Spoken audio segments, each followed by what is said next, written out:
नमस्कार, मी अशोक मुरुमकर. काय सांगता न्यूज पोर्टल मध्ये आपलं स्वागत. लेडी सिंगम म्हणून ज्या अधिकाऱ्यांची ओळख आहे ते म्हणजे करमाळ्याच्या तहसीलदार शिल्पा ठोकळे यांच्या विरोधात नागपूर येथे सुरू असलेल्या हिवाळी अधिवेशनात करमाळ्याचे शरदचंद्र पवार यांच्या राष्ट्रवादीचे आमदार नारायणआबा पाटील यांनी हक्कभंग प्रस्ताव दाखल करण्याची मागणी केली. याबाबत विधानसभेचे सभापती यांच्याकडे लेखी तक्रार देखील त्यांनी केलेली आहे. या तक्रारीनंतर करमाळ्यात सध्या उलटसुलट चर्चा सुरू झालेल्या आहेत. तहसीलदार शिल्पा ठोकळे यांच्या समर्थनार्थ सध्या सोशल मीडियावरती वेगवेगळे मेसेज देखील फिरत आहेत. नेमकं हा हक्कभंग म्हणजे काय, नेमकं मेसेज काय फिरत आहेत, याशिवाय हक्कभंग दाखल झाल्यानंतर त्याची प्रक्रिया काय असते, यामध्ये शिक्षा काय असते, याबाबत आज चर्चा केली जाणार आहे. हक्कभंग प्रस्ताव म्हणजे विधिमंडळाच्या सदस्याचे विशेषाधिकार किंवा त्यांचा हक्क कोणी भंग केल्यास ते सदस्याच्या वतीने आणले जाणारे एक निवेदन किंवा तक्रार. हा जर हक्कभंग दाखल करायचा असेल तर याची कशी प्रक्रिया असते याबाबत देखील सध्या अनेक ठिकाणी चर्चा केली जात आहे. मात्र हक्कभंग दाखल झाल्यानंतर अध्यक्षांना तक्रारीत तथ्य वाटले तर ती तक्रार समितीकडे पाठवली जाते. त्यानंतर समिती संबंधिताला बोलावून चर्चा करते किंवा त्याचे संबंधित जे काय आरोप केलेले असतात त्याबाबतचे आरोप, त्यामधील तथ्य आहे का, साक्ष घेऊन त्याचा एक अहवाल तयार केला जातो आणि हा अहवाल संबंधित समिती सभागृहाला देते. यामध्ये नेमकी शिक्षा काय असते?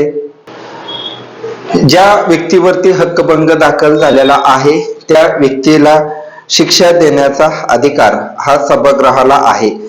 यामध्ये समन्स देणे, समन्स बजावणे किंवा दंड आकारणे किंवा सभागृहाला जे त्या केलेल्या कृत्यानुसार जे अधिकार आहेत म्हणजे त्यावरती काय शिक्षा द्यायची हे सभागृह ठरवतं. त्यानुसार यामध्ये शिक्षा दिली जाते. आमदार नारायणआबा पाटील यांचा नेमका आरोप काय आहे?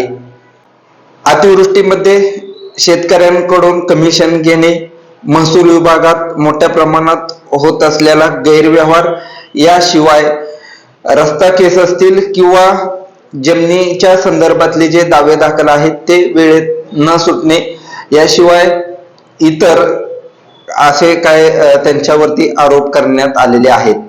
त्यानुसार हा हक्कभंग दाखल करण्यात आलेला आहे. त्यांनी जी आमसभा घेतली होती, आमसभेमध्ये कामात कुचराई करणाऱ्या अधिकाऱ्यांना किंवा कर्मचाऱ्यांना आपण सोडणार नाही, त्यांच्यावरती हक्कभंग दाखल करणार अशी आपण यापूर्वी मागणी केलेली होती. पारदर्शकपणे काम करा अशी त्यांची मागणी होती आणि त्यानुसार आमच्याकडे प्राप्त झालेल्या तक्रारीवरून आम्ही हा हक्कभंग दाखल करत आहोत. याबाबत त्यांनी समितीकडे लेखी पत्र दिलेलं आहे. याशिवाय सभापतींकडे देखील तक्रार दाखल केलेली आहे. यामध्ये वेगवेगळे त्यांचे आरोप आहेत, आपण ते स्क्रीनवरती पाहू शकतात. याबाबत त्यांनी जे काय आरोप केलेले आहेत ते सोशल मीडियावरती आता काय फिरत आहे तर करमाळा तालुक्याच्या तहसीलदार शिल्पा ठोकळे या कर्तव्यदक्ष अधिकारी आहेत. तुकाराम मुंडे याशिवाय ठोकळे असे कर्तव्यदक्ष अधिकाऱ्यांना नेहमी टार्गेट केलं जातं चांगलं काम करत असताना देखील. सीना नदीला ज्या वेळेस महापूर आला होता त्यामध्ये तहसीलदार ठोकळे यांनी अतिशय उत्कृष्टपणे काम केलं. याशिवाय अतिवृष्टीमध्ये शेतकऱ्यांना त्वरित मदत मिळावी यासाठी देखील त्यांनी चांगलं काम केलेलं आहे. आम्ही तहसीलदार ठोकळे मॅडम यांच्या पाठीमागे आहोत, त्यांना समर्थन देत आहोत.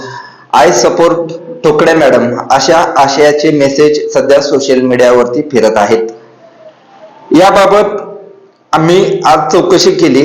त्यावेळेस प्रस्ताव दाखल झाल्याबाबत ठोकळे यांना काय समन्स किंवा नोटीस आलेली आहे का याबाबत ज्यावेळेस चौकशी केली त्यावेळेस अशी कोणत्याही प्रकारची अजून समन्स आलेली नाही असं सांगण्यात आलेलं आहे. मात्र हा प्रस्ताव जो दाखल झालेला आहे याचं पुढं काय होणार हे पाहावं लागणार आहे. मात्र करमाळा तालुक्यात म्हणजे नागपूर येथील अधिवेशनात जो माजी आमदार नारायणआबा पाटील यांनी हक्कभंग प्रस्ताव दाखल करण्याची मागणी केलेली आहे, लेखी तक्रार केलेली आहे. नागपुरात असा प्रस्ताव दाखल झालेला असताना करमाळ्यात मात्र तहसीलदार ठोकळे यांना आय सपोर्ट असे म्हणत समर्थन देणारे अनेक कार्यकर्ते किंवा सामाजिक कार्यकर्ते दिसत आहेत. यामध्ये माजी आमदार संजय मामा शिंदे यांचे समर्थक मोठ्या प्रमाणात असल्याचंही दिसत आहे. याशिवाय सामाजिक कार्यकर्तेही आहेत. याशिवाय तहसीलदार ठोकळे यांच्या कामगिरीबद्दल काही प्रश्न देखील उपस्थित करत असल्याचे सोशल मीडियावरती दिसत आहे. यातून नेमकं पुढे काय होणार हे पाहावं लागणार आहे. धन्यवाद.